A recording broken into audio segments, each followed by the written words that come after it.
আমরা সবাই জানি এই বর্ষা চৌধুরী অত্যন্ত খারাপ একজন মেয়ে। এই বর্ষা চৌধুরীর একাধিক বিয়ে হয়েছে।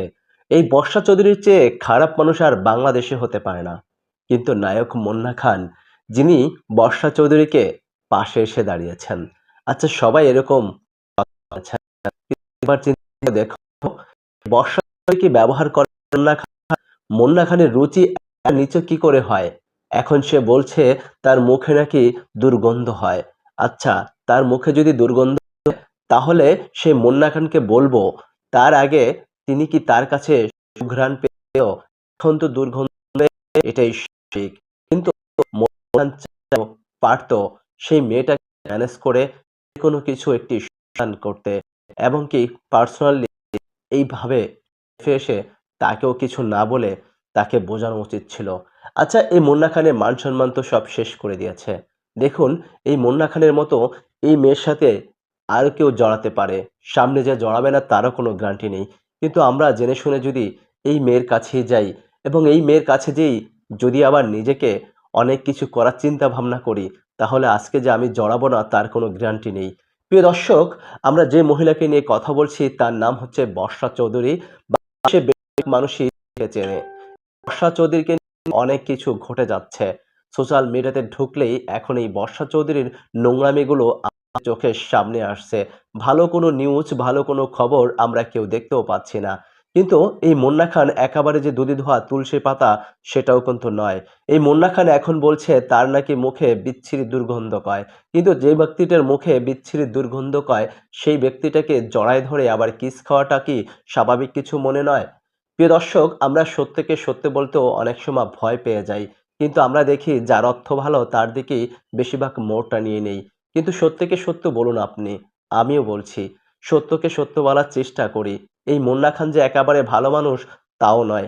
কারণ এই মুন্না খান যদি সবচেয়ে তার মধ্যে একটুকু সায়েন্স হতো যে তার পরিবার আছে, সমাজ নিয়ে তার একটা সম্মান আছে, তিনি এখন একজন হিরো, তিনি একজন সেলিব্রিটি, তাহলে কিন্তু মুন্না খান এই যে বর্ষা চৌধুরীর সাথে এই নোংরা কাজগুলো করতে পারতো না। যে মেয়েটি তার বিরুদ্ধে অভিযোগ নিয়েছে, তিনি কিন্তু সত্যটা প্রমাণ না করেই সাহস করে এই কথাগুলো বলার অধিকার রাখেনি। কারণ একটা নারী কখনো এইভাবে আপনাকে সহজে বলার চেষ্টাও করবে না। একটা কথা ভাবুন যে কোন দিকে নিয়ে তাকে ছোট করছে। যদি এই মনে করেন তিনি কিন্তু স্বীকার করে তিনি তাকে টাকার বিনিময়ে বানায় নিয়েছেন।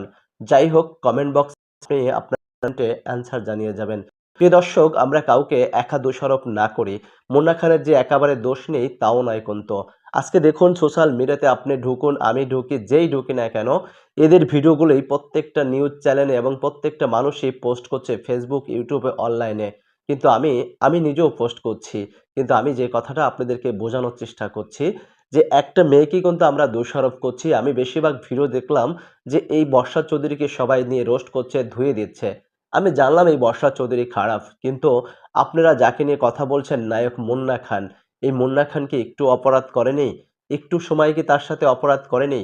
এই মুন্না খান কিন্তু তাকে বিশ্বাসে জায়গা তুলে নিয়েছিল, এবং বিশ্বাস করে এই মুন্না খানের হাত ধরে এই মেয়েটির স্বপ্ন দেখেছিল আমি একজন নায়ককে বিয়ে করতেছি, একজন নায়কের সন্তানের বাবা-মা হতে যাচ্ছি। কিন্তু সে কিন্তু ঠিকই তার স্বপ্ন পূরণ করেছে। মুন্না খান কিন্তু এদিকে একটু অন্য কাজ করতে চেয়েছিল। তিনি ফাও তার সাথে একটু আনন্দ করতে চেয়েছিল। কিন্তু সে নিজে এইভাবে ফেঁসে যাবেন সেটা হয়তো মুন্না খান নিজেও বুঝতে পারেনি। কারণ যে মেয়েটি তাকে আনন্দ দিয়েছে সেই মেয়েটি কিন্তু তাকে ফাঁসানোর জন্যই আনন্দ দিয়েছিল। প্রিয় দর্শক, আপনাদেরকে কথাগুলো আর বলছি না। এই ভিডিওটি কেন করলাম, শুধুমাত্র একজনকে কেউ দোষারোপ করবেন না। এখানে যেমন বর্ষা চৌধুরীর অনেক বড় অপরাধ আছে, একজন ছেলের জীবনটাকে নষ্ট করে দিতে, তার সম্মানটাকে নষ্ট করে দিতে। কিন্তু মুন্না খানও যে একেবারে অপরাধ করেনি তা হলেও কিন্তু চলবে না। কারণ মুন্না